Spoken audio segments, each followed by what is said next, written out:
The stories of Thor have a secret that's been overlooked. If you want to honor the land, connect with your ancestors, witness the gods, and save Midgard, you're in the right place. If it's your first time here, consider subscribing and then hit that bell so you don't miss any future episodes.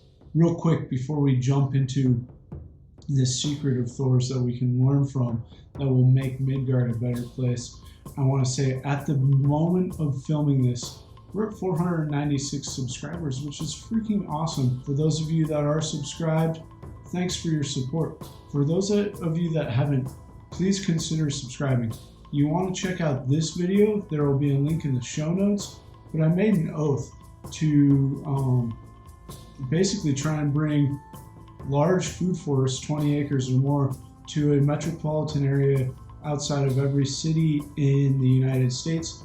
Hopefully this could go globally, or basically establish a nonprofit to bring these heathen gathering spots that provide food, fiber, fuel, and medicine for the heathen community, sacred gathering places, and there would all be of ecological benefit, designed with the principles that I outline in this series. I'd love to reach that 1,000 subscribers mark by, say, May, but that's not where it stops. That's just a beginning point. That means that I've found a tribe of people, of heathens, that want to make Midgard a better place. My goal for 2020 would be by the end of the year to have 2,000 subscribers and keep going from there. Now on to why we're all here. What's Thor's secret? It's not necessarily a secret, and it's a secret that's hidden in plain sight, but it's Thor's goats. I've read and heard a few theories about Thor's goats, that having goats makes him, unlike Odin with his wolves and ravens, having goats makes him more accessible to the common man, because the common man, and Thor was a hero of the common man, they all had, small livestock or livestock. So to have the hero of Midgard and Asgard ride a chariot pulled by magic goats was a way to make him more relatable. And the idea of having goats that you could resurrect after you butcher them and eat them and have this indefinite food supply, to a subsistence farmer, that's really appealing. Well, there's something to be said about that theory. Maybe Thor chose to have goats for other reasons, and I believe he did because goats are amazing creatures. Small ruminants are, but having goats, even if they're not magic goats that you can resurrect, does provide food, fiber, and you could argue medicine, because highly nutritious food is a form of medicine in and of itself.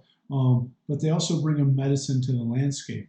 If you just turn goats loose, they'll eat all the vegetation down, and if you got them in a small pen, they can be highly destructive. But if you're managing them and rotating them around and protecting valuable plants from them with electric fence or hard fences or whatnot, the manure of ruminants is amazing, and the rotational grazing of ruminants across the landscape can do wonders to improve the water cycle, the nutrient cycle, bring carbon out of the air into the grass. If you want to learn more about this style of grazing, leave a note in the comments and just say something about you want to learn more about grazing or how it can be beneficial.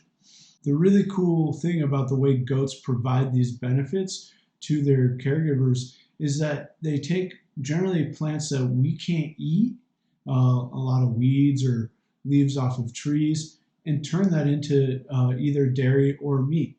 You can keep goats and not even, still be a vegetarian if you want. Goat milk is highly nutritious, makes great cheese. Making cheese is really fun, a great way to bring the family together.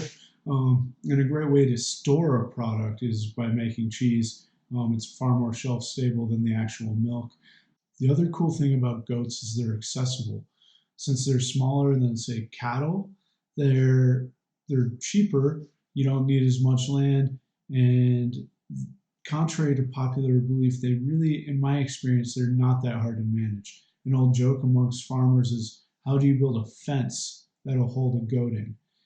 Well, first you build your fence, then you light up a cigarette, and you try blowing some smoke through the fence. And if the smoke can go through the fence, so can the goat. I found that if you take the time to train them to electric fence right, it really keeps them in. That's how I've kept goats, and I've had no problems with escapees. And an electric fence is a psychological thing. It just takes a couple good zaps, or one good zap, and they know what's up, and they're scared. They don't want to test it. I know the feeling because I'm often out checking an electric fence without my fence tester, and my wife, who thinks it's hilarious, or a friend will be like, "Just touch it. I know it's not going to kill me, but it takes a while to reach out and touch it." Also, goats blend into an eco garden very well. If you read the book Tree Crops of Permanent Agriculture by J. Russell Smith, there'll be a link in the show notes to that. It's a great book, but the whole premise is about how we could have a permanent agriculture by grazing animals such as cattle or goats under trees, and trees that provide crops such as chestnuts or apples, etc. So that's kind of like the foundation for the eco garden, which is based on having layers of trees and a diverse polyculture and mimicking nature. Well, in nature, you do have animals as well. So why not have animals that you manage? You move them around to spread the fertility. Goats fit in really well in any of the eco garden zones, 2 through 4 or 5. If you don't know what I'm talking about, you should check out this video. There'll also be a link in the show notes that discusses the zones of the eco garden. But if you move them around different times of the year, maybe they come into 2 just to help boost fertility before growing. Maybe you bring them into zone 2 during the winter, and that's where you're feeding them hay and really building up the nutrients in that more dense planting area. And then in the spring, summer, and fall, when they're really grazing more, you've got them in zones 3 and 4. Either way, goats can be a major benefit to the garden through their nutrient cycling capacity, and a major boon to the heathen that wants to provide food, fiber, fuel, and medicine for their kin and kith. And if you want to learn more about providing food, fiber, fuel, and medicine for your kin and kith, watch the video that's on your screen now.